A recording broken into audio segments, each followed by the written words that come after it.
Ready for me to blow your mind on perception is reality? Example A, when you're drunk, is it true that that guy's really that cute that you were dancing with? Is that pizza slice that you're having actually the best slice of pizza you've ever had? Objectively speaking, are these things true? Probably fucking not. But because you are drunk and your perception is altered, it really seems that way. He was really that cute and that pizza was best in the world. But this is not true. This is all based on your perception. But in that moment, perception is reality. In that moment when you were drinking, it is the best slice of pizza. That was the hottest guy ever. And then when your perception changes, so does reality. Next morning, wake up, no longer drunk. You're like, that pizza was fucking terrible. And your friends are like, yeah, and that guy that you were dancing with, questionable.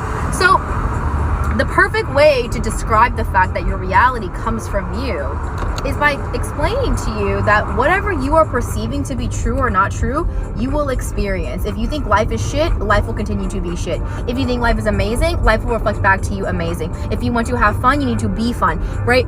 Every single thing that you're seeing in reality is a reflection of your perception. So what you think about life tells me nothing about life, but everything about your fucking attitude, your perspective. And so like, what do you believe to be true about yourself? What do you believe to be true about life? What do you believe is possible? That's what you're going to see in the reality.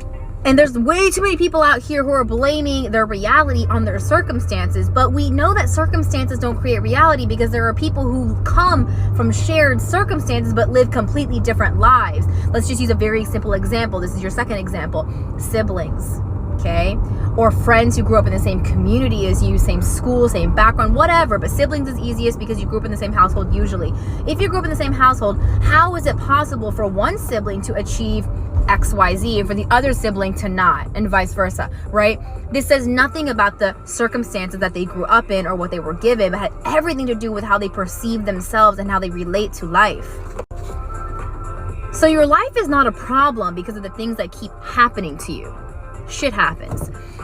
The way your life is the way it is right now is because of the way you keep thinking about yourself in your life. If you're judging it to be bad and terrible, then you're taking away your power. You re-empower yourself when you realize that you can choose to perceive this event with a different lens, with a different perspective, and use it to your advantage instead of your disadvantage.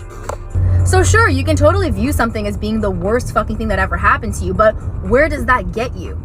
What if you instead decided to think, what if this is the best thing that ever happened to me? Then what?